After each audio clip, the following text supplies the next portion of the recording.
করছি আজকের গল্প সত্যজিৎ রায়ের লেখা রামধনের বাঁশি। রামধনের লোকটাকে চেনা চেনা লাগায় আরেকটু কাছে গিয়ে একটা গাছের আড়াল থেকে দেখে তার বুকের ভেতরটা হিম হয়ে গেল। 10 বছর পেরিয়ে গেলেও চিনতে কোনো অসুবিধা নেই। এই সেই খগেশবাবু, খগেশ খাস্তগির। পুরনো ইট পাথর নিয়ে ঘাটাঘাটি করেন। খগেশবাবুর সঙ্গে ছিলেন বকুলতলার সত্যপ্রকাশবাবু। তিনি বলেছিলেন, কই তেমন বদনাম তো কেউ দেয়নি এ বাড়ির, ভূতটুত এ তল্লাটে নেই। আপনি 2 রাত এখানে অনায়াসে থাকতে পারেন, আর সঙ্গে যখন চাকর এনেছেন তখন ভাবনা কি? আপনি তো এদিকে এসেছেন আগে, দেখেছেন তো কি চমৎকার সব মন্দির, সব 150-200 বছরের পুরনো।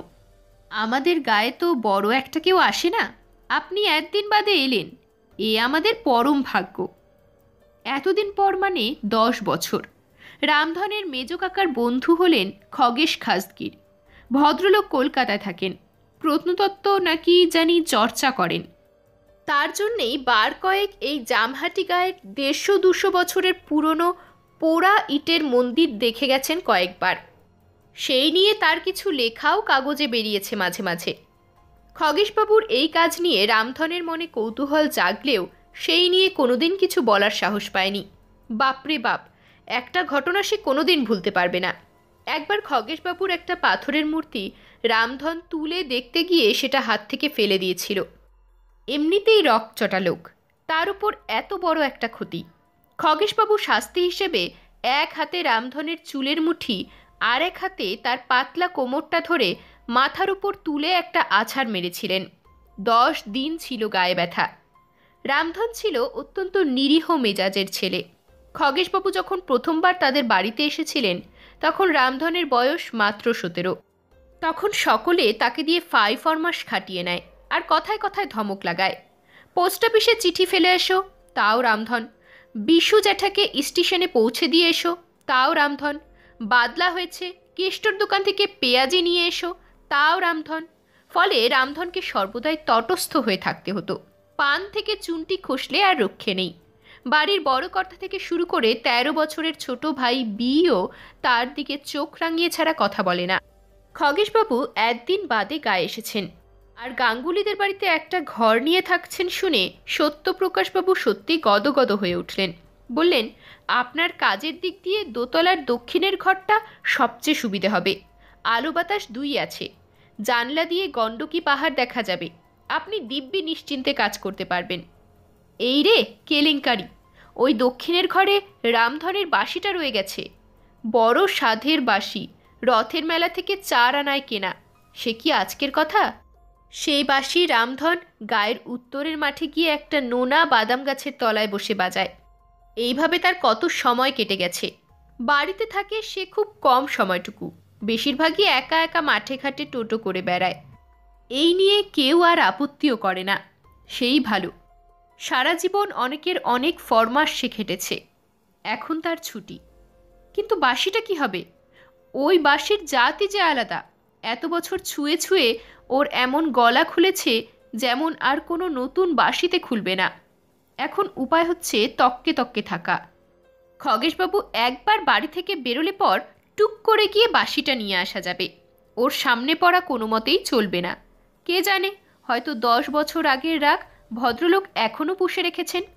চেহারায় যে 10 বছরে খগেশবাবুর বিশেষ পরিবর্তন হয়নি সেটা রামধন প্রথমেই লক্ষ্য করেছে। খগেশবাবু এসেছিলেন সকালে। সারা দুপুর তিনি ঘর থেকে বেরোলেন না। সূর্যে যখন প্রায় ডুবুডুবু তখন কাঁঠাল গাছের আড়াল থেকে রামধন দেখল যে খগেশবাবু আর ভাঙতে সামনের দরজা দিয়ে বাইরে এসে দাঁড়ালেন। এবার বেরোবেন কি ভদ্রলোক? রামধন নিজেকে আরেকটু ভালো করে আড়াল করল গাছটার পেছনে। খগেশবাবু আবার ভেতরে চলে গেলেন। তারপর একটা লাঠি নিয়ে বেরিয়ে এসে বাড়ির সামনের রাস্তাটা ধরে পূবে রওনা দিলেন। হাঁটার মেজাজ দেখেই বোঝা যায় তিনি সান্ধ্য ভ্রমণে বেরিয়েছেন। রামধন 2 মিনিট অপেক্ষা করে গাছের আড়াল থেকে বেরিয়ে বাড়িটার দিকে এগিয়ে গেল। চাকরটাকেও এড়াতে হবে, না হলে আবার চোর ভেবে হল্লা শুরু করবে। চাকরটাও ছিল একতলায় রান্নাঘরে। রামধন সিঁড়ি দিয়ে দোতলায় উঠে সোজা দক্ষিণের ঘরের দিকে গেল। বাইরে থেকে দরজা বন্ধ। ঘুরে গিয়ে বারান্দার দিকের জানলা দিয়ে ঢুকতে হবে, অবশ্যই সে জানলা যদি খোলা থাকে। হ্যাঁ, জানলা খোলা। রামধন ঢুকলো ঘরে। চারিদিকে টেবিলের উপর নানা রকম পাথরের মূর্তি ছড়ানো, তাছাড়া রয়েছে কাগজপত্র, কলম, পেন্সিল, দোয়াত, ছবি। কিন্তু বাঁশিটা নেই। অন্তত সেটা যে কুলুঙ্গিটার মধ্যে রাখা ছিল তার মধ্যে এখন রয়েছে একটা লণ্ঠন। বাইরে মেঘের গর্জন। রামধন এখানে আসবার আগেই দেখেছিল নৈঋত কোণে কালো মেঘ জমেছে। এখন মনে হচ্ছে সে মেঘ একেবারে মাথার উপর, ঝড়ও বইতে শুরু করেছে। বারান্দার জানলা দিয়ে কয়েকটা শিরীষ গাছের পাতা এসে ঢুকল। রামধন এসে হন্যে হয়ে বাঁশিটা খুঁজছে, খাটের নিচে, বালিশের নিচে, টেবিলের দেরাজে, ঘুলঘুলিতে। এমন সময় হঠাৎ সিঁড়িতে একটা পায়ের শব্দ। রামধনের মনে কোনো সন্দেহ নেই যে খগেশবাবু এখন ফিরে আসছেন বৃষ্টির উপক্রম দেখে।